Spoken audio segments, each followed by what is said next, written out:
Hello commandos, welcome to Biomentors classes online. I am doctor Jitendra Singh. तो चलिए आगे बढ़ते हैं हम रिप्रोडक्शन इन ऑर्गेनिज्म में। तो आज का जो लेक्चर है वो लास्ट लेक्चर है इस चैप्टर का। मतलब इस चैप्टर में हमने ओवरऑल क्या देखा, इस चैप्टर में ओवरऑल हमने देखा कि रिप्रोडक्शन के मायने क्या है, रिप्रोडक्शन क्यों जरूरी है, किस प्रकार का रिप्रोडक्शन होता है, वेजिटेटिव प्रोपेगेशन क्या होता है, ए सेक्सुअल रिप्रोडक्शन क्या होता है, सेक्सुअल रिप्रोडक्शन क्या होता है, ठीक है ना, क्या डिफरेंसेस इनके बीच में है, ठीक है, मोनोशियस क्या होता है, डायोशियस क्या होता है, यूनिसेक्सुअल क्या होता है, बाइसेक्सुअल क्या होता है, हार्मेफ्रोडाइट क्या होता है। तो याद रखना है बेटा कि हर चैप्टर में जब भी कोई चैप्टर को आप पूरा करते हैं ना तो उसके बाद उसमें कुछ कीवर्ड्स होते हैं। तो मैं आपको एक जो है वो एक्सक्लूसिव शीट प्रोवाइड करूंगा आपको जिसमें केवल और केवल कीवर्ड्स लिखे होंगे कि जो भी चैप्टर हमारा कंप्लीट होगा, जो भी चैप्टर हमारा कंप्लीट होगा तो उसमें मैं आपको जो है वो एक्सक्लूसिव जो है वो एक शीट प्रोवाइड करूंगा। और ये जो शीट होगी वो शीट बेसिकली कीवर्ड्स की होगी कि उसमें कुछ एक्सप्लेन नहीं होगा के, यानी उस शीट में कुछ भी डिटेल में एक्सप्लेनेशन नहीं होगा। उसमें वो शीट एक प्रकार से एक मेमोरी मैप के समान होगी। पर जैसे टिपिकल मेमोरी मैप होता है ना कि एक बनाया हुआ है, 4 एरो खींचे हुए, वो सब नहीं होगा उसमें केवल कीवर्ड्स होंगे के। और आपको यही एक काम करना है, आपको सिर्फ इतना काम करना है कि आपका चैप्टर पूरा होने के बाद जब भी रिवीजन करना हो उस चैप्टर का आपको, तो आपको वो शीट उठानी है और सारे कीवर्ड एक बार आपको खुद से दिमाग में दोहरा लेने हैं। और वो जो कीवर्ड रहेंगे ना वो आपके चैप्टर का 70 से 80% थ्योरी को आपको रिकॉल करवा देंगे। और वो कीवर्ड की शीट जो है बड़ी इंपॉर्टेंट शीट है और ठीक है, उसको समय समय पर बेटा रिवाइज करना है। क्लियर? ठीक है ना। तो हम कुछ तरीके ऐसे थोड़े साइंटिफिक तरीके जिसमें कि ब्रेन को मजबूरन जो है वो जोर देकर चीजों को रिकॉल करना ही पड़ेगा, वो तरीके भी हम अपनाएंगे यहां पर। ठीक है, तो एक काम करते हैं, हम जो है चैप्टर में आगे बढ़ते हैं। तो आज हम बात करेंगे बेटा, क्योंकि देखिए सेक्सुअल रिप्रोडक्शन में हम इवेंट्स के बारे में बात कर रहे थे। क्या इवेंट्स होते हैं? तो मैंने कहा था आपसे कि प्री फर्टिलाइजेशन इवेंट के, फर्टिलाइजेशन के पहले का जो इवेंट होता है वो क्या होता है? वो होता है गैमीटोजेनेसिस, मेल और फीमेल गैमीट का बनना। देन गैमेटिक ट्रांसफर, तो वहां पॉलिनेशन के बारे में बात किया था हमने, ठीक है ना। हमने जो है अलग अलग कॉपुलेशन के बारे में बात किया था, गैमेटिक ट्रांसफर होता है। फिर तीसरा स्टेप क्या होता है? नेक्स्ट है, एक हो गया प्री फर्टिलाइजेशन स्टेप, दूसरा होता है फिर फर्टिलाइजेशन स्टेप के, जिसको सिनगेमी कहते हैं। मेल और फीमेल गैमीट मिलते हैं और ये सबसे इंपॉर्टेंट कैरेक्टरिस्टिक होती है किसकी बेटा? सेक्सुअल रिप्रोडक्शन की। ठीक है, और तीसरा स्टेप क्या आता है? वो आता है पोस्ट फर्टिलाइजेशन स्टेप्स जो होते हैं, ठीक है, चेंजेस। तो देखिए हम क्या देख रहे हैं बेटा, मैंने आपसे कहा था कि इस टेबल को याद रखिएगा। This shows the events of in sexual reproduction. तो पहला इवेंट क्या है? प्री फर्टिलाइजेशन इवेंट है, इसमें गैमीटोजेनेसिस और जो है वो गैमीट ट्रांसफर शामिल है। दूसरा इवेंट क्या है? दूसरा इवेंट है आपका फर्टिलाइजेशन में सिनगेमी, जिससे कि डिप्लॉइड जाइगोट बनता है, वो शामिल है। तीसरा इवेंट क्या होता है बेटा? पोस्ट फर्टिलाइजेशन, जाइगोट जो है वो एम्ब्रियो में कन्वर्ट होता है, जाइगोट जो है आगे डिवाइड करता है। देखिए सुनिए बात ध्यान से, जरूरी नहीं है कि सभी में एम्ब्रियो बने। जैसे एल्गी होती है, एल्गी, जैसे हम बात करें, हम एल्गी की बात करें, हम जैसे फॉर एग्जांपल हम एल्गी की बात करें तो एल्गी में क्या होता है बेटा? एल्गी में जो है इसमें जाइगोट में होती है मियोसिस के। जब भी जाइगोट में मियोसिस होगी तब तब एम्ब्रियो नहीं बनेगा। जाइगोट में जब जब माइटोसिस होगी तभी एम्ब्रियो बनेगा। तो याद रखिएगा, एल्गी जो है ऐसे प्लांट हैं जो ए एम्ब्रियो फाइटा होता है। एल्गी ऐसे प्लांट है जो ए एम्ब्रियो फाइटा होते हैं, इनमें ए एम्ब्रियो फाइटा होते हैं। ऐसे प्लांट होते हैं इनमें एम्ब्रियो नहीं बनता है एल्गी में के। पहली बार एम्ब्रियो बनने का की शुरुआत हुई थी ब्रायोफाइटा के अंदर। किसके अंदर? ब्रायोफाइटा के अंदर। याद रखना ये प्लांट टेक्सोनॉमी की इंफॉर्मेशन दिमाग में रहना चाहिए, ठीक है। हमने देखा था पिछली क्लास में कि पॉलन ग्रेन्स या माइक्रोस्पोर का जो है वो एंथर से निकलकर स्टिग्मा तक पहुंचना पॉलिनेशन कहलाता है। और इसके लिए यदि क्रॉस पॉलिनेशन करेंगे, एक फ्लावर से दूसरे फ्लावर में पॉलन ग्रेन्स को लेकर जाना है, तो उसके लिए आपको कोई ना कोई एजेंट की रिक्वायरमेंट होगी। इट मे बी कि ये एयर के थ्रू हो, ये वाटर के थ्रू हो, ये इंसेक्ट के थ्रू हो, कोई भी तरीका इसमें हो सकता है। इसे हम कहते हैं पॉलिनेशन कहते हैं, परागण कहते हैं हम, ठीक है। कई तरह का परागण होता है, वायु परागण होता है, एयर पॉलिनेशन होता है, और जो है वो वाटर पॉलिनेशन होता है, जल परागण होता है, ठीक है, इंसेक्ट से होता है, एंटेमोफिली होता है। याद है ना? ठीक है, जब हम sexual reproduction in flowering plants पढ़ेंगे तो परागण को, पॉलिनेशन को हम डिटेल में देखेंगे, ठीक है। ये हम देख रहे हैं कि जो है एक हनी भी जो है फ्लावर पर पहुंची है, वहां से नेक्टर ले रही है। नेक्टर एक सुगरी सब्सटेंस होता है, फ्लावर पर मिलता है और उससे फूड के लिए हनी भी वहां पहुंचती है और साथ साथ में वो पॉलिनेशन में भी हेल्प करती है, ठीक है। फिर हमने देखा था कि माइक्रोस्पोर से कैसे जो है माइक्रोस्पोर जब बाहर निकलता है पॉलिनेशन में भाग लेता है, उसे हम पॉलन ग्रेन कहते हैं, और वो जर्मिनेट होता है और मेल गेमिटोफाइट में डेवलप होता है। और मेल गेमिटोफाइट के अंदर क्या होता है, मेल गेमिट बनते हैं। तो मैंने पिछली क्लास में आपको साफ साफ बतलाया था, देखिए बेटा ये जितनी बातें मैं बोल रहा हूं सब एग्जाम के एमसीक्यू हैं। मैंने साफ साफ कहा था कि एंजियोस्पर्मिक प्लांट्स में या ऐसे प्लांट्स में जो साइफोनोगेमी शो करते हैं, यानी जहां पर पॉलन ट्यूब मेल गेमिट को कैरी करती है, उसे साइफोनोगेमी कहते हैं। चलिए आप बताएंगे मुझे, जब मेल गेमिट वाटर में तैरकर फीमेल गेमिट तक पहुंचता है, उस प्रोसेस को क्या कहते हैं? यह आपके लिए क्वेश्चन है। नेम द प्रोसेस, उस प्रोसेस को बतलाइए जिसमें कि मेल गेमिट तैरकर फीमेल गेमिट तक पहुंचता है। क्लियर? ठीक है। साइफोनोगेमी का मतलब मेल गेमिट को पॉलन ट्यूब कैरी करती है। तो जो सीड प्लांट्स हैं जिम्नोस्पर्म और एंजियोस्पर्म में जो मेल गेमिट होते हैं वो नॉन मोटाइल होते हैं, आगमनशील होते हैं। ठीक है ना? ठीक। फिर हमने ये भी देखा था कि मान लो कभी फर्टिलाइजेशन नहीं होता है तो क्या परिणाम होता है, तो हमने वहां बात की थी पार्थेनोजेनेसिस, हमने बात किया था पार्थेनोजेनेसिस का बेटा, है ना? ठीक है। अब आप बोलोगे सर ये सब आप एक बार रिकॉल क्यों कराते हो 5-7 मिनट? तो क्योंकि क्या होता है बेटा, मैं सोचता हूं कि क्या होता है यदि हम एक छोटा सा ब्रीफ रिकॉल लेक्चर के पहले कर लेते हैं ना, तो उससे अगला लेक्चर कनेक्ट करने में आसानी होती है और एक बार हमारे पूरे दिमाग में वो रील घूम जाती है। ठीक है। तो मैंने क्या कहा आपसे कि पार्थेनोजेनेसिस का मतलब क्या है कि बगैर फर्टिलाइजेशन के जो है फीमेल गेमिट से ऑर्गेनिज्म का विकास होना। और इसका एग्जांपल भी देखा था, मैंने कहा था आपसे कुछ रोटीफर्स होते हैं, कुछ लिजार्ड्स होते हैं, ठीक है, कुछ बर्ड्स होते हैं जैसे टर्कीट के, और हनी बी होती है जिनमें हमको ये देखने मिलता है। ठीक है। ठीक। फिर हमने बात किया था एक्सटर्नल फर्टिलाइजेशन का और इंटरनल फर्टिलाइजेशन का, और मैंने कहा था कि इंटरनल फर्टिलाइजेशन जो होता है वो बेहतर इसलिए है कि उसमें बच्चे की प्रॉपर केयर हो पाती है उसमें। ठीक है ना? क्लियर? ठीक। और इंटरनल फर्टिलाइजेशन के लिए जो है वो कॉपुलेशन करते हैं जीव। चलिए अब आते हैं मेन मुद्दे पे वापस लौटते हैं। तो देखो ये तो रिकॉल किया हमने 5-7 मिनट शुरू का हम रिकॉल करते हैं हमेशा, उससे फायदा ये होता है कि हम पूरा थ्योरी को कनेक्ट कर लेते हैं साथ में। और कई बच्चों को लगता है कि सर जो है मैं देखो मेरे को बहुत सारे आज इस पहली बार फर्स्ट बैच है आप लोगों का, जिसमें I am getting so many suggestions, so many complaints कि ऐसा नहीं सर, इसको ऐसा कर दो, इसको वैसा कर दो। तो भैया ऐसा है, एक लेवल के बाद हम मॉडिफाई नहीं कर सकते हैं। ठीक है ना? अब आपको हमारी ट्यूनिंग पे आना पड़ेगा। क्लियर? ठीक है। अरे जहां तक बिल्कुल जेन्युइन रिक्वेस्ट है वो तो हम एक्सेप्ट करते हैं, लेकिन ये कि स्पीड को फास्ट कर दो, जल्दी जल्दी पढ़ाओ, 1 महीने में 3 चैप्टर कवर करो बायोलॉजी में, 4 चैप्टर कवर करो बायोलॉजी में, तो भैया ऐसा है, समझ गए ना? बाकी तो कहने की जरूरत ही नहीं है। ठीक है। तो छोड़िए, अब हम अपने मुद्दे पे आते हैं। देखो बेटा, आप जितना अपने बारे में सोचते हैं ना, उससे ज्यादा मैं आपके बारे में सोचता हूं, क्योंकि मुझे आपकी सफलता चाहिए, मुझे आपका रिजल्ट चाहिए। Biomentors all about it's results. ठीक है ना? ठीक है। यदि हम वो नहीं जनरेट कर पाएंगे तो फिर हम किसी काम के नहीं है। तो अभी हम बात कर रहे हैं बेटा पोस्ट फर्टिलाइजेशन इवेंट्स की बात कर रहे हैं हम, कि फर्टिलाइजेशन के बाद क्या हुआ। पहली बात तो यह है कि एक बार दिमाग में रखना चाहिए कि फर्टिलाइजेशन में क्या हुआ, जाइगोट बन गया, मेल और फीमेल गेमेट मिले, सिनगेमी हुआ और जाइगोट का फॉर्मेशन हुआ। तो अब हम पोस्ट फर्टिलाइजेशन इवेंट्स की बात करते हैं। Events in sexual reproduction after the formation of zygote are called post fertilisation events. के सेक्सुअल जो मैंने कहा जाइगोट बनने के बाद के जो इवेंट्स के, यानी जाइगोट से चाहे एम्ब्रियो का विकास हो, चाहे जाइगोट से स्पोर बने, जाइगोट का क्या हुआ, जाइगोट ने आगे कैसे पार्टिसिपेट किया, जाइगोट से आगे का विकास कैसे हुआ, वो आता है पोस्ट फर्टिलाइजेशन इवेंट्स में आता है। ठीक है।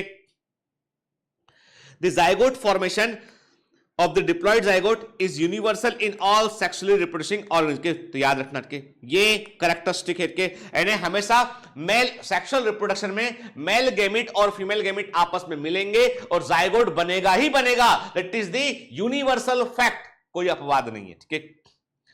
In organism with external fertilization, zygote is formed in the external medium, usually in water. के अब जो एनी ऑर्गेनिज्म ऐसे हैं जो एक्सटर्नल फर्टिलाइजेशन कर रहे हैं, मेल और फीमेल गेमिट को उन्होंने वाटर में छोड़ दिया है, वाटर में दोनों जो है वो फर्टिलाइज किए और फीमेल गेमिट किस में कन्वर्ट हो गया, वो जाइगोट में कन्वर्ट हो गया। भाई एक बड़ा होता है, फ्यूज किया वो और फाइनली जाइगोट बन गया। जाइगोट कहां प्रेजेंट है, क्या फीमेल बॉडी के अंदर प्रेजेंट है जाइगोट? नहीं, ये प्रेजेंट है मीडियम में, वाटर में प्रेजेंट है। ठीक है। whereas in those exhibiting internal fertilization, अब जो लोग इंटरनल फर्टिलाइजेशन करते हैं उसमें क्या होता है, मेल फीमेल को कॉपुलेट करता है, संसर्ग करता है, और मेल गेमिट फीमेल बॉडी के अंदर जाता है, और फीमेल बॉडी में फर्टिलाइजेशन होता है, तो जाइगोट कहां रहेगा, फीमेल बॉडी के अंदर रहेगा, ठीक है। Zygote is formed inside the body of organism, कौन सा, फीमेल बॉडी के अंदर, ठीक है, ठीक है, वहां पर हमको जाइगोट दिखाई देगा, ठीक है ना, क्लियर, एकदम क्लियर रखिए, ठीक है।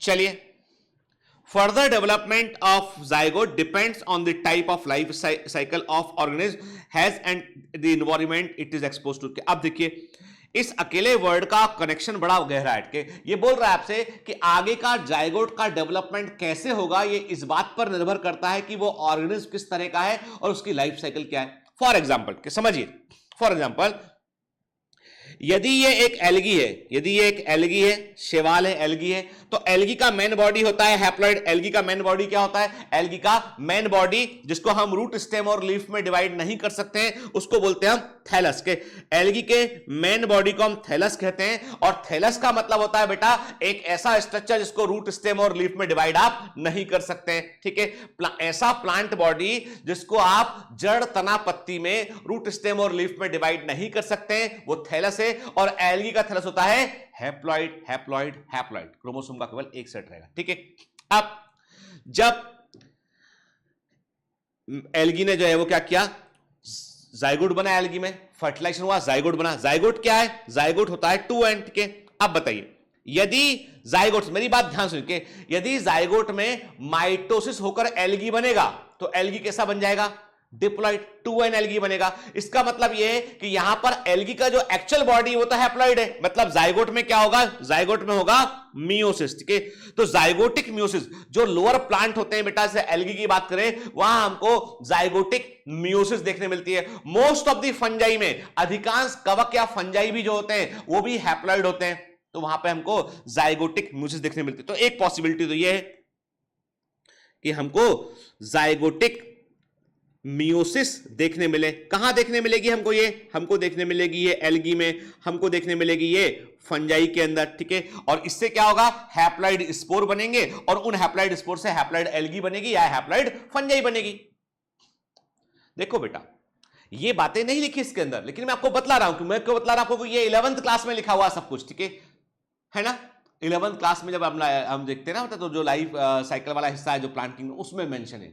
अभी मैंने आपसे क्या कहा, मैंने कहा अभी दिमाग में अच्छे से डाल लीजिए बात को, कि जाइगोट बनने के बाद आगे का विकास कैसे होगा, ये इस बात पर निर्भर करता है कि वो जीव कौन सा है, वो ऑर्गेनिज्म कौन सा है, उसका लाइफ साइकिल किस तरह का है, ठीक है। तो मैंने कहा एल्गी हैप्लॉइड ऑर्गेनिज्म है, तो उसको हैप्लॉइड ऑर्गेनिज्म बनाने के लिए जाइगोट को मियोसिस में जाना पड़ेगा। जब जाइगोट मियोसिस में जाएगा तो हैप्लॉइड ऑर्गेनिज्म बनेंगे, ठीक है। फंजाई की main body, most of the fungi की मेन बॉडी होती है हैप्लॉइड, तो फंजाई के अंदर भी आपको जाइगोटिक मियोसिस देखने मिलेगा, ठीक है। अब आते हैं ब्रायोफाइटा पे, आते हैं टेरिडोफाइटा पे, आते हैं जिम्नोस्पर्म पे, आते हैं एंजियोस्पर्म पे, आते हैं एनिमल्स पर, आते हैं। वहां पर मेन बॉडी होता है डिप्लॉइड। तो जाइगोट में क्या होगा, जाइगोट में होगा माइटोसिस, माइटोसिस होने पर एम्ब्रियो बनेगा, और एम्ब्रियो से फिर पूरा मेन बॉडी बनेगा, ठीक है, क्लियर। तो जो लाइफ साइकिल होती है, हम कहते हैं एक, देखो 3 तरह की लाइफ साइकिल होती है, हमें पढ़ा हुआ है हमने 11th क्लास में अच्छे से। और यदि आपको याद नहीं आ रहा है तो 11th क्लास का एनसीईआरटी खोलिएगा, उसमें आप प्लांट किंगडम वाले चैप्टर के आखिर में जाएंगे आप, या बायोलॉजिकल क्लासिफिकेशन के आखिर में जाएंगे, आप देखेंगे उसमें कि आपको दिखाई पड़ेगा यहाँ पे कि हैप्लॉन्टिक लाइफ साइकिल क्या होती है, डिप्लॉन्टिक लाइफ साइकिल क्या होती है, हैप्लोडिप्लॉन्टिक लाइफ साइकिल क्या होती है, ठीक है। अभी इतना समझ लो कि जिसमें मेन प्लांट बॉडी हैप्लॉइड है, जिसमें मेन बॉडी हैप्लॉइड है वो हैप्लॉन्टिक लाइफ साइकिल शो कर रहा है, और जिसमें मेन बॉडी डिप्लॉइड है वो डिप्लॉन्टिक लाइफ साइकिल शो कर रहा है। हैप्लॉन्टिक लाइफ साइकिल का मतलब होता है मेन प्लांट बॉडी है हैप्लॉइड, और डिप्लॉन्टिक लाइफ साइकिल का मतलब है मेन बॉडी है डिप्लॉइड। अरे नाम तो खुद कह रहा है भाई। और जिसमें हैप्लॉइड और डिप्लॉइड दोनों जनरेशन अपने आप को डेवलप होकर दिखाते हैं, जिसमें भले ही, अब देखो ब्रायोफाइटा है, ब्रायोफाइटा में मेन बॉडी होती है हैप्लॉइड। अब आप बोलोगे सर ये कैसे, अभी तो बोला ब्रायोफाइटा में एम्ब्रियो बनता है। नहीं, मेरी बात सुनो, सब्र से सुनो। ब्रायोफाइटा में मेन बॉडी होती है हैप्लॉइड, लेकिन डिप्लॉइड बॉडी भी बनती है और डिप्लॉइड बॉडी हैप्लॉइड बॉडी के ऊपर डिपेंडेंट होती है ब्रायोफाइटा में। जब ब्रायोफाइटा पढ़ेंगे डिटेल में देखेंगे। तो ऐसे प्लांट स्ट्रक्चर जिसमें कि हैप्लॉइड बॉडी भी है, डिप्लॉइड बॉडी भी है, उनको हैप्लोडिप्लॉन्टिक लाइफ साइकिल बोलते हैं। और हैप्लोडिप्लॉन्टिक लाइफ साइकिल कहां देखने मिलती है हमको? ब्रायोफाइटा में और टेरिडोफाइटा में देखने मिलती है। ठीक है, अभी बिल्कुल ये वर्ड जो बोल रहा हूं दिमाग में डाल लीजिए, रख लीजिए इसको इतना। अभी हम जब टैक्सोनॉमी, मैं कह रहा हूं आपसे एक एक हिस्सा एकदम क्रिस्टल क्लियर रहेगा बेटा, आपको चिंता मत कीजिए। अभी जो रेफरेंस जहां पे आ रहा है उसको मैं वहां समझाता हुआ चल रहा हूं। मैं आपके बेसिक से कोई को मैं बनाए बगैर मैं कोई आगे बात नहीं करता हूं। मैंने आपसे कहा ना कि यदि मैं कह रहा हूं haplontic life cycle, main body है हैप्लॉइड और zygote is the only diploid cell जिसके अंदर होगा मियोसिस और फिर हैप्लॉइड बॉडी बन जाएगी। हैप्लॉन्टिक लाइफ साइकिल एल्गी बतलाता है और फंजाई दिखाता है। फिर मैंने कहा डिप्लॉन्टिक लाइफ साइकिल में मेन बॉडी डिप्लॉइड होती है, उसमें होगा मियोसिस, गैमिट बनेगा, गैमिट फ्यूज करेगा, जाइगोट बनेगा, जाइगोट में होगा माइटोसिस, उससे एम्ब्रियो बनेगा और मेन बॉडी बन जाएगी। डिप्लॉन्टिक लाइफ साइकिल जिम्नोस्पर्म दिखाता है, एंजियोस्पर्म दिखाता है और एनिमल्स के अंदर भी यही लाइफ साइकिल होती है। अब हैप्लोडिप्लॉन्टिक लाइफ साइकिल मतलब प्लांट बॉडी के दोनों स्ट्रक्चर डेवलप है, हैप्लॉइड और डिप्लॉइड दोनों एक दूसरे के। टेरिडोफाइटा में क्या होता है? मेन बॉडी डिप्लॉइड है लेकिन हैप्लॉइड बॉडी भी डेवलप होती है। ब्रायोफाइटा में मेन बॉडी हैप्लॉइड है पर डिप्लॉइड बॉडी भी डेवलप होती है। तो यहां पर इसको हम हैप्लोडिप्लॉन्टिक लाइफ साइकिल कहते हैं। ठीक है, लेकिन यहां पर भी एम्ब्रियो बनता है, जाइगोट में माइटोसिस होता है। ठीक है ना, बाकी डिटेल जब प्लांट किंगडम पढ़ेंगे तब बात करेंगे उस पर। ठीक है, तो अभी मैंने आपका मैंने अभी ये सारी मेहनत मैंने इसलिए की ताकि मैं आपको इस एनसीईआरटी की एक लाइन का मतलब समझा सकूं आपको मैं।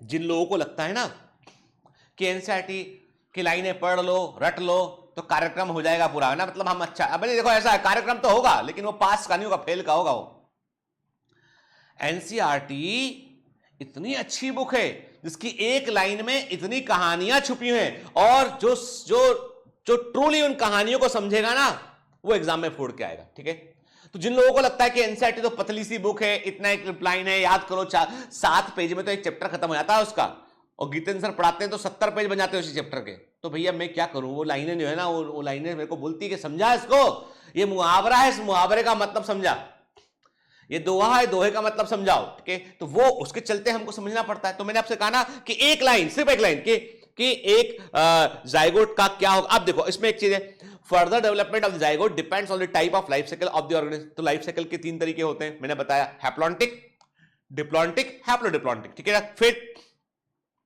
And the environment it is expose to. अब इन्वायरमेंट का रोल तो बताया नहीं। देखो बेटा कई बार क्या होता है, नंबर 1 कुछ फंडे दिमाग में लग रखे। Number 1 why sexual reproduction is preferred, क्योंकि सेक्सुअल रिप्रोडक्शन एडवर्स कंडीशन से निपटने में हेल्प करता है। सेक्सुअल रिप्रोडक्शन एडवर्स कंडीशन से निपटने में हेल्प करता है। इसका मतलब जब सेक्सुअल रिप्रोडक्शन हो रहा है स्पेशली इन लोअर ऑर्गेनिज्म में, लोअर प्लांट्स में, जब सेक्सुअल रिप्रोडक्शन हो रहा है मतलब वो एसेक्सुअल रिप्रोडक्शन नहीं कर पा रहे हैं, तो सेक्सुअल रिप्रोडक्शन कर रहे हैं, मतलब एडवर्स कंडीशन है। और एडवर्स कंडीशन है इसका मतलब जाइगोट को बनने के बाद एकदम से डिवाइड करना चाहिए या थोड़ा आराम करना चाहिए कि कंडीशन बदल जाए बाहर, उसके बाद मैं डिवाइड करूंगा। आप खुद बताओ सोच के, यदि बाहर एडवर्स कंडीशन है और एक एल्गी सेक्सुअल रिप्रोडक्शन कर रही है तो उसका जो बनने वाला जाइगोट है वो कुछ समय इंतजार करके उन कंडीशन को पास होने देगा या तुरंत डिवाइड करने लगेगा? वो बताइए ना, आप आंसर दीजिए, क्या होगा? वो इंतजार करेगा। मतलब जाइगोट बनने के बाद कई बार एक रेस्टिंग पीरियड में जाता है और उस रेस्टिंग पीरियड के बाद वो डिवाइड करता है, और इस रेस्टिंग पीरियड के दौरान जाइगोट के आसपास एक थिक वॉल बन जाती है ताकि जाइगोट डैमेज ना हो जाए। जाइगोट में जीवन बचा हुआ है, जब तक अनुकूल परिस्थितियां नहीं आएंगी, जब तक फेवरेबल कंडीशन नहीं आएगी, जाइगोट से जो है वो डिवीजन नहीं होगा उसमें के, लेकिन उस समय तक उसे बचाए रखने के लिए एक टफ कवरिंग बन जाती है, एक कवर बन जाता है। तो ऐसे जाइगोट को क्या बोलते हैं? ऐसे जाइगोट को हम जाइगोस्पोर कहते हैं, जाइगोस्पोर कहते हैं। देखिए आपको देखने मिलेगा जाइगोस्पोर, फंजाई में देखने मिलेगा, एल्गी में देखने मिलेगा आपको। ठीक है, in organisms belonging to fungi and algae, zygote develops a thick wall that is resistant to desiccation or damage। क्या बोला हमने? और इस थिक वॉल वाले जाइगोट को क्या बोलोगे बेटा? जाइगोस्पोर बोलोगे। कितना अच्छा यार, सब कुछ तो एकदम क्लियर है, इसमें क्या डरने वाली बात है बताओ? अब इसमें डरने वाली बात क्या है बताओ? नहीं है? चलिए it undergoes a period of rest before germination. अब देखो ये लिखा ना, इंतजार करेगा वो कि जब तक सब कुछ ठीक ठाक न हो जाए। अभी हम क्या कर रहे हैं बताओ मेरे को? अरे हम खुद जाइगोस्पोर बन चुके इस समय, तो घरों में बैठे हो सब लोग अंदर अंदर कि ये कब जाएगा, ये कोविड कब जाएगा, ये कोरोना वायरस, तब घर से बाहर निकलेंगे। भले ही सरकार ने अनलॉक 1 कर दिया, लेकिन प्रॉब्लम तो ये है ना, अरे कितना ही अनलॉक 1 हो जाए, बाहर वायरस को थोड़ी ना मालूम है कि सरकार ने क्या अनाउंस कर दिया है। वायरस को नहीं मालूम है कि भारत सरकार ने बोल दिया कि घूमो अपने हालत पे खुद जानो उठ के, वो नहीं मालूम लोगों को। वायरस तो बोलता है भैया मैं तो वायरस हूं, मेरा तो संख्या बढ़ गया है। जब मैं 500 था, जब 500 केसेस थे तो तुम लोग घरों के अंदर बैठे हुए थे। अब जब पूरे इंडिया में 2.5 लाख के आसपास केस हैं तो तुम लोग बाहर तफरी कर रहे हो। हाँ, मजाक बना कर रख दिया मेरा। सीरियस नोट, मैं आपसे कह जरूर मजाक में ना हो बात, लेकिन ये सीरियस चीज है। Please don't under estimate. यानी इस समय अपने परिवार वालों को समझाइए, अपने फैमिली मेंबर्स को, जिनको लगता है कि अनलॉक हो गया है तो वो कहीं भी जा सकते हैं, कुछ भी कर सकते हैं। नहीं, आप देखिए काम करना जरूरी है, क्योंकि यदि आपके परिवार में आपके पापा या सब लोग काम नहीं करेंगे तो फिर रोजगार नहीं होगा, तो फिर घर में बहुत दिक्कत हो सकती है। तो काम करना बहुत जरूरी है। तो मेरा सबसे निवेदन है कि एक चीज का ध्यान रखिए, आप प्रॉपर प्रिकॉशन लीजिए। और आप घर में बड़े हैं, यदि आप पूरे परिवार की जिम्मेदारी के चलते आप घर से बाहर काम करने जा रहे हैं तो प्लीज मास्क को ठीक से पहनिए, मास्क को चिन पे मत लगाइए, मास्क को पूरा कवर कीजिए ताकि बाहर का एयर अंदर ना जाए। इसमें मास्क के ऊपर यदि आप दुकान है, आपकी शॉप है, तो एक शील्ड लीजिए कि अमेजॉन पे 100-200 रुपए का शील्ड मिलता है, प्लीज एक शील्ड लीजिए। नहीं तो आप एक प्लास्टिक से शील्ड बना लीजिए कवर से, ठीक है, जो फाइल कवर होता है उससे, और शील्ड को कवर करके रखिए। और हाथ में ग्लव्स पहनिए आपने, के या हाथ ग्लव्स नहीं पहनते हैं तो अपने हाथ को बार बार जो है कि किसी को टच करने के बाद अपने हाथ को सैनिटाइजर से या अपने साबुन से, सिंपल सोप से आप धोते रहें आपके, प्लीज। और जो भी आपकी शॉप में या आप जहां भी काम करते हैं वहां पे भीड़ इकट्ठी ना हो, ध्यान रखें, ठीक है। और जब भी कभी बाहर से ऑफिस से अपने घर आते हैं या दुकान से अपने घर आते हैं, सबसे पहले जो है वो सर से पैर तक पूरा ठीक से डीप शावर लें, अच्छे से नहाएं, आप अपने कपड़े धुलने में तुरंत डालें, आपके जूते घर के बाहर उतारें आप, ताकि इन्फेक्शन घर के अंदर ना जाए के। और ये जो मैं इस वीडियो में कह रहा हूं ना, तो आप में से यदि कुछ लोग जो है इस वीडियो को जो है उनका इतना हिस्सा जो बता रहा हूं के, इसको यदि आप क्रॉप करके भी कहीं कहीं पे शेयर कर सकते हैं तो कीजिएगा जरूर इसको के। मैं बाकी चीजों के लिए नहीं बोलता, क्योंकि मैं चाहता हूं, मुझे बहुत चिंता है, मुझे अपने देश की बहुत चिंता है, क्योंकि मुझे लगता है कि जब अमेरिका जैसा बड़ा कंट्री, इतना पावरफुल कंट्री, इतना अमीर कंट्री, पैसे की कोई कमी नहीं, ठीक है, वो उसके पास हॉस्पिटल हमसे मच बेटर है, व्यवस्थाएं उनके पास, उनकी एम्बुलेंस एक चलते फिरते अस्पताल से कम नहीं है। वहां पर जिस लेवल की त्रासदी हुई है, तो आप इंडिया में केवल कल्पना मात्र कर सकते हैं। ये मत बोलिए कि हमको कुछ नहीं होगा, हम तो भारतीय हैं, हमारे साथ तो ये है, हमारे वो इम्यूनिटी नहीं। अंडर एस्टिमेट मत कीजिए, क्योंकि बहुत खतरनाक है। इसलिए जो है मैं मानता हूं कि परिवार के लिए बाहर निकलना पड़ेगा, लेकिन प्लीज ध्यान दीजिए, ठीक है। चलो वापस लौट के मुद्दे पे आते कि ये कहां से बीच में कोविड आ गया। मैं आपसे कह रहा था कि जब तक प्रतिकूल परिस्थितियां बाहर होंगी तब तक हम बाहर नहीं निकलेंगे, ठीक, तब तक हम बाहर नहीं निकलेंगे, ठीक है ना, क्लियर, चाहे कोई कितना ही बुला ले, ठीक। तो कहने का मतलब यह है कि वैसे ही जायगोट बोलता है कि जायगोट बनने के बाद चूंकि एडवर्स कंडीशन थी इसलिए जायगोट बना, क्योंकि सेक्सुअल रिप्रोडक्शन लोअर ऑर्गेनिज्म में एडवर्सिटी से मुकाबला करने के लिए होता है। और जब जायगोट बना उसने कहा कि अभी अनुकूल परिस्थितियां नहीं है तो थोड़ा समय वेट करते हैं और रेस्टिंग पीरियड में जाएगा वो, ठीक, और उस समय हम उसको जाइगोस्पोर बोलेंगे, थिक वॉल को डेवलप कर लेगा, ठीक है। इन organism with haplontic life cycle, मतलब हैप्लॉन्टिक लाइफ साइकिल में मेन बॉडी जो होती है, मेन बॉडी होती है ऑर्गेनिज्म की, वो क्या होती है, वो होती है हैप्लॉइड। मैं हट जाता हूं, मेन बॉडी होती है हैप्लॉइड, हैप्लॉन्टिक लाइफ साइकिल में मेन बॉडी हैप्लॉइड होती है। And zygote is the only diploid cell in the life cycle. जीवन चक्र में जाइगोट एकमात्र डिप्लॉइड सेल होता है जिसमें होता है मियोसिस और बनता है हैप्लॉइड बॉडी बनता है, ठीक है ना। Zygote divides by meiosis to form the haploid spore that grow into the haploid individual, के ऐसा हमको एल्गी में देखने मिलता है, ऐसा हमको फंजाई में देखने मिलता है, ठीक है ना बेटा।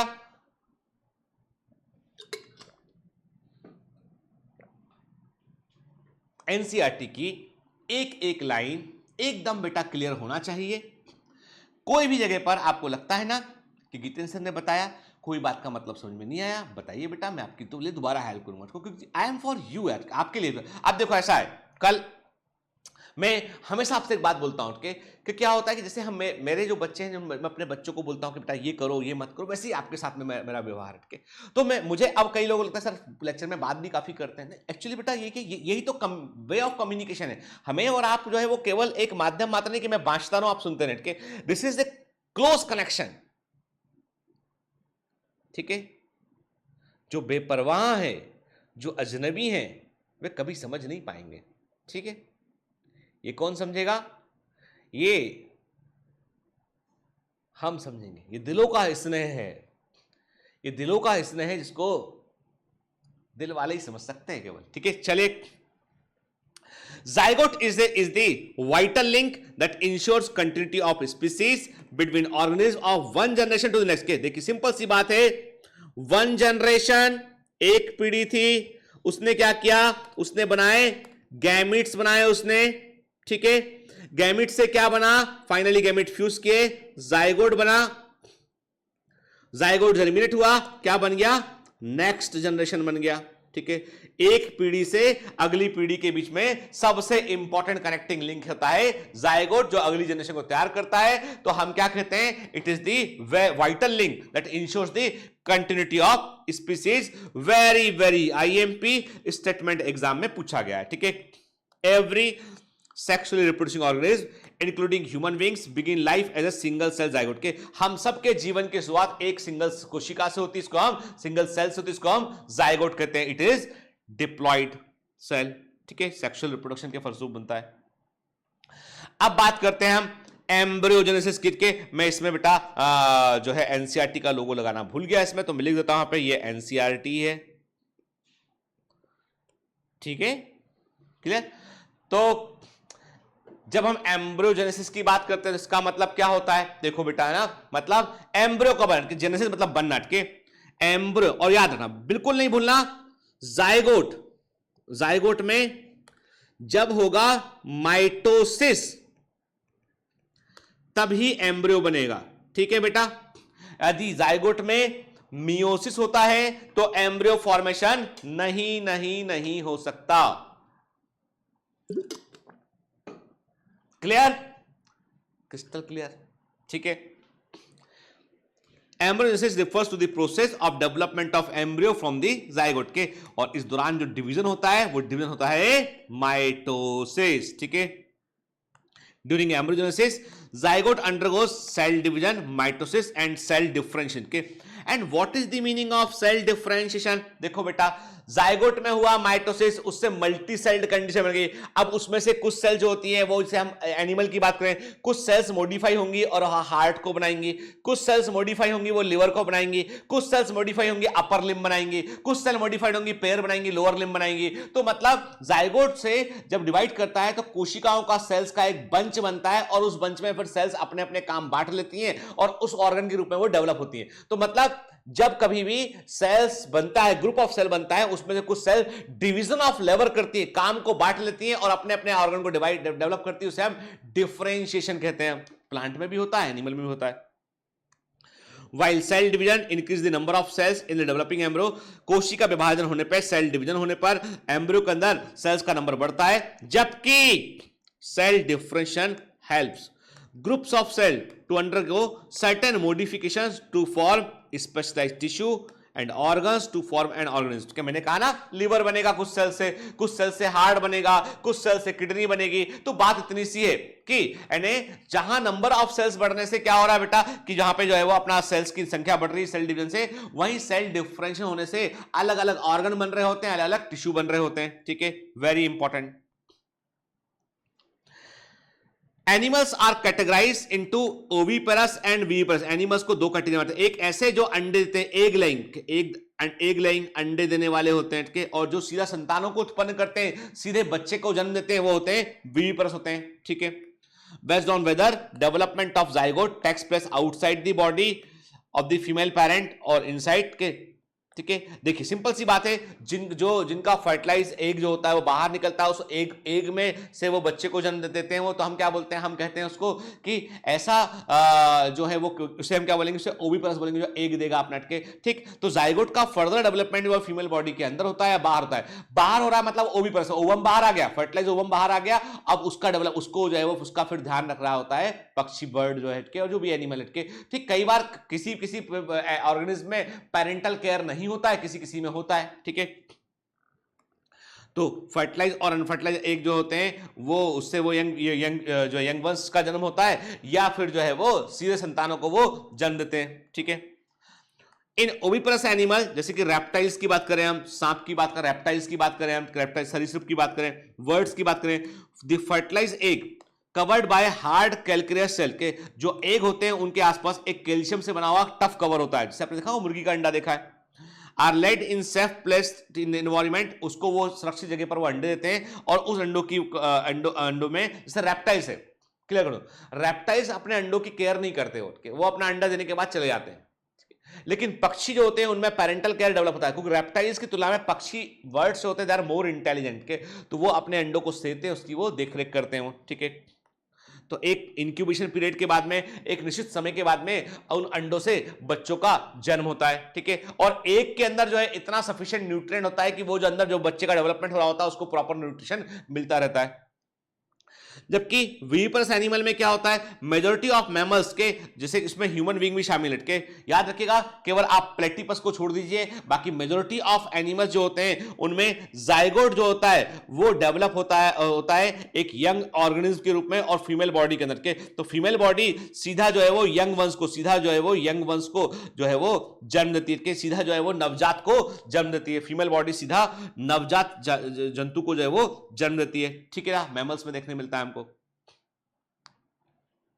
After attaining a certain stage of growth, the young ones are delivered out of the body of the female organism। के, तो एक निश्चित, हम क्या बोलते हैं इसको, हम बोलते हैं गेस्टेशन पीरियड बोलते हैं इसको, ठीक है, गेस्टेशन पीरियड बोलते हैं इसको, हम गर्भकाल बोलते हैं इसको, हम एक निश्चित गर्भकाल के बाद में बच्चे का जन्म होता है। कि सबसे अधिक गेस्टेशन पीरियड किसका होता है, एलिफेंट का होता है, सबसे अधिक गेस्टेशन पीरियड किसका होता है, एलिफेंट का होता है। तो हम क्या देखते हैं, एक निश्चित गर्भकाल के बाद में बच्चे का जन्म होता है। ठीक है, बिकॉज इसे 9 महीना किसका होता है, ह्यूमन बींग्स का होता है। Because of the proper embryonic care and protection, the chances of survival of young ones is greater in viviparous organism. के जो सीधे संतानों को जन्म देते हैं, इन एनिमल्स में संतानों के जिंदा रहने की संभावनाएं अधिक होती है, क्योंकि पेरेंटल केयर मिलता है इनको, और ये जब अपनी शुरुआती अवस्था में अपनी माँ की, अपनी बॉडी के अंदर रहते हैं। एक बड़ी मजे की बात है यहाँ पे, मैं आपसे शेयर जरूर करूंगा।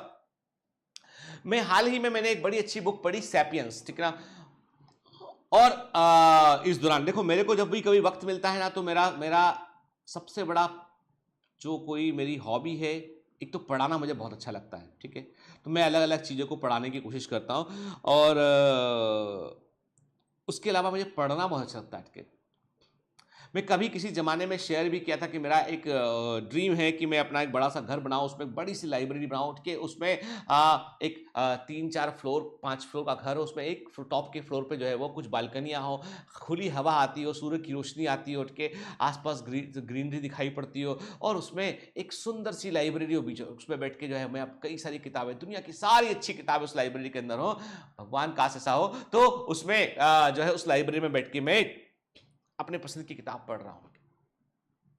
ठीक, मेरा जो है वो ओल्ड एज ड्रीम है कि मैं हमेशा इसको रिकॉल करता हूं, हमेशा सोचता हूं उसके बारे में। वो पुरानी फिल्मों में नहीं था, राय साहब टाइप के लोग की वो अपना जो है, हालांकि मैं I am not a smoker, पर वो राय साहब टाइप के लोग, जो स्टाइल होता है इनका, अपना एक वो गाउन पहनते हैं और अपनी लाइब्रेरी में होते हैं, वैसा मैं कुछ जो है वो, ऐसा कुछ दिमाग में बैठा हुआ कि वैसा कुछ जो है वो चाहता हूं अपनी लाइफ में। तो मैंने अभी हाल ही में किताब पढ़ी, बड़ी सी, सैपियंस के, उस बुक में लिखा उन्होंने कि मनुष्य को अपने 2 पैरों पर खड़े होने की भारी कीमत चुकानी पड़ी। And we are the bipedal locomotion show करने वाले जीव हैं, और हमारी जो कीमत थी वो कीमत ये थी कि हमारा जो ह्यूमंस है उसका गेस्टेशन पीरियड कम हो गया। मनुष्य का गर्भकाल कम हो गया। तो गर्भकाल कम होने से यह हुआ कि बच्चे का जन्म पहले होने लगा, क्योंकि दो पैरों पे खड़े होने पर पेल्विस उतना लोड को, उतना सर्विक्स का, पेल्विस और यूट्रस उतना लोड नहीं संभाल पाता, क्योंकि आप अगेंस्ट ग्रेविटी खड़े हो गए थे आप। तो बच्चे का पहले जन्म होने लगा, इसलिए बच्चे की अधिक केयर करनी पड़ी। मनुष्य का बच्चा ऐसा होता है जन्म के बाद जिसको संभलने में कई महीनों का वक्त लगता है, जबकि बाकी एनिमल्स के बच्चे जो होते हैं, वे गाय का बछड़ा है, जन्म लेने के बाद जो है वो सक्षम होता है। मतलब वो ऐसा नहीं कि वो एकदम निरीह होता है। वो मनुष्य का बच्चा तो एकदम निरीह होता है, केयर नहीं करोगे तो बच्चा जो है सर्वाइव ही नहीं कर पाएगा। ये कीमत चुकानी पड़ी। और एक बड़े मजे की बात लिखी उसमें कि चूंकि गाय का बछड़ा मां के गर्भ काल में ही जो है वो अपने आप को पूरा डेवलप कर चुका होता है, तो उसके पास बहुत कुछ सीखने की संभावनाएं नहीं होती।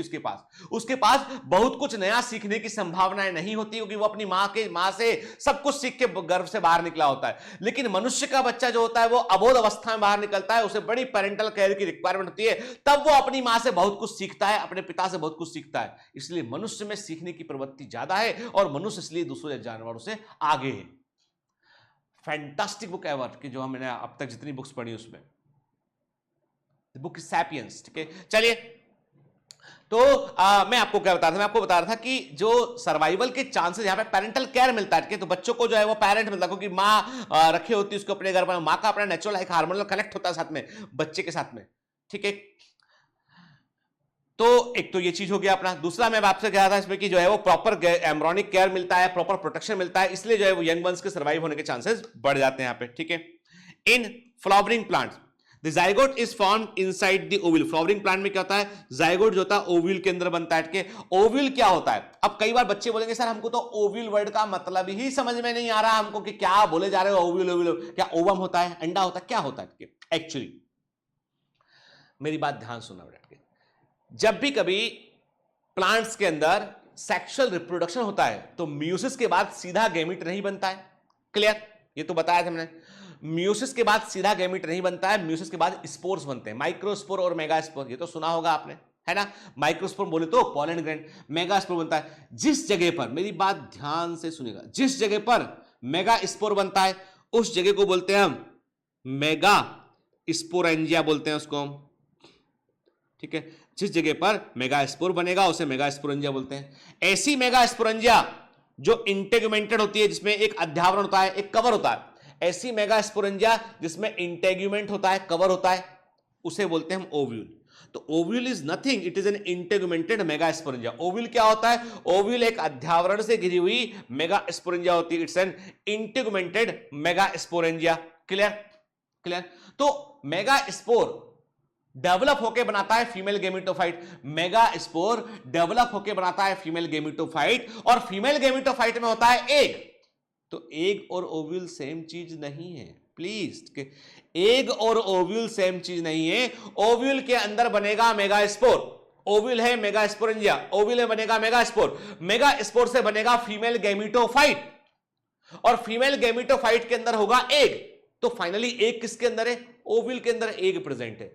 तो जो भी जाइगोट बनेगा वो क्या बनेगा, जब एग फर्टिलाइज होगा, और फर्टिलाइज करने के लिए मेल गेमेट कौन लेके आएगा, पॉलन ट्यूब लेके आएगा। पॉलन ट्यूब ओव्यूल में एंटर करेगा और अपना मेल गेमेट रिलीज करेगा, और मेल और फीमेल गेमेट फ्यूज करेगा, जाइगोट होगा। तो जाइगोट का डेवलपमेंट कहां शुरू होगा, ओव्यूल के अंदर। और मजे की बात ये, जब ओव्यूल में फर्टिलाइजेशन हो गया, जब ओव्यूल में फर्टिलाइजेशन हो गया तो ये बन जाता है सीड, फर्टिलाइज ओव्यूल सीड। तो जितने भी सीड आप देखते हो ना, जितने भी बीज आपको दिखाई पड़ते हैं seed, they all are fertilized ovule, they all are fertilized ovule. ठीक है ना। After fertilization sepals, petals and stamen of the flower wither and fall up के, यानी जो सेपल्स है, कैलिक्स है, कोरोला है, पेटल्स है के, एंड्रोशियम है, वो सब फर्टिलाइजेशन के बाद में गिर जाता है। ठीक, जो फीमेल पार्ट है पिस्टिल, क्यों बचा हुआ है वो, क्योंकि उसी के पास तो फीमेल पार्ट में के अंदर ही तो जो है जाइगोट प्रेजेंट है। पिस्टिल जो होता है वो प्लांट से जुड़ा होता है। जाइगोट डेवलप होता है एम्ब्रियो के रूप में, ओव्यूल डेवलप होता है सीड के रूप में। वेरी वेरी आईएमपी, जाइगोट से बन जाता है बेटा एम्ब्रियो, और ओव्यूल से बन जाता है सीड। मतलब सीड के अंदर होता है एम्ब्रियो, क्योंकि जाइगोट किसके अंदर था, ओव्यूल के अंदर। ओव्यूल के अंदर जाइगोट था तो सीड के अंदर एम्ब्रियो मिलेगा आपको। ठीक, और जो ओवरी होती है, एक ओवरी में कई सारे ओव्यूल होते हैं। तो आप देखते हो, आपने पपीता काटा, अंदर खूब सारे बीज दिखे आपको, ठीक है ना। टमाटर में कई बीज दिखे। तो जो भी फल होता है, फल क्या होता है, फ्रूट होता है एक ओवरी। इंटरेस्टिंग बात है कि जो भी फल आप खाते हो actually you are eating the ovary. जो भी बीज आप खाते हो you are eating the seed, you are eating the seed. Seed में क्या है, ओव्यूल, फर्टिलाइज ओव्यूल आप खा रहे होते हैं। ठीक है, तो मैंने कहा ओवरी फल के रूप में डेवलप होती है। ठीक है, और इसकी फल की जो फ्रूट बॉल होती है, मोटी भित्ति जो होती है, उसे हम पेरिकार्प बोलते हैं कि फ्रूट बॉल को पेरिकार्प बोलते हैं। और एक्चुअली पेरिकार्प क्या होती है, पेरिकार्प ओवरी की बॉल होती है। तो जो ओवरी की बॉल है, जैसे हमने क्या खाया, हमने खाया एक जो है अमरूद खाया, हमने एक टमाटर खाया। तो क्या खा रहे हैं एक्चुअली आप ओवरी की बॉल खा रहे हैं, आप सीड खा रहे हैं। आप क्या खा रहे हैं, आप ओवरी खा रहे हैं, ओवरी की बॉल खा रहे हैं, आप सीड खा रहे हैं। आपने क्या किया, मूंगफली का बीज खाया, ग्राउंडनट, पीनट खाया आपने। तो क्या खाया आपने एक सीड खाया, आपने एक एम्ब्रियो खाया आपने। Clear? After dispersal seed germinate under favourable condition to produce new plant. के देखिए सिंपल सी बात है, जो ओवरी है उसके अंदर कई सारे, देखिए ओवरी के अंदर कई सारे ओव्यूल होते हैं, इसलिए एक फल के अंदर कई सारे बीज होते हैं। जिम्नोस्पर्मिक प्लांट में ओवरी नहीं होती है, इंपॉर्टेंट पॉइंट। जिम्नोस्पर्मिक प्लांट में ओवरी नहीं होती, सीधा ओव्यूल लगता है, डायरेक्ट ओव्यूल होता है। तो क्या उनमें फल बनेगा?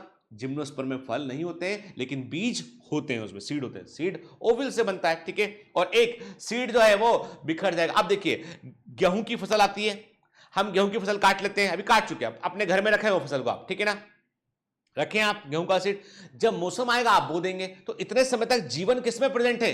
सीड के रूप में प्रेजेंट है। क्लियर?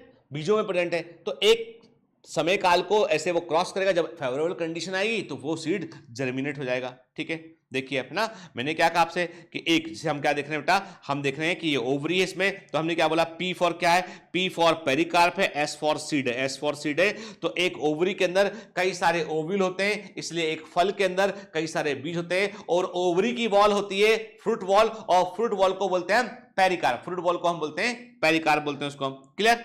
ठीक है, चलिए यहां पर हमारा चैप्टर ये रिप्रोडक्शन इन ऑर्गेनिज्म कंप्लीट होता है। 100% NCERT, 20% beyond the NCERT circle को लगा के पूरा कंप्लीट किया। इसके अलावा इस चैप्टर में कुछ नहीं।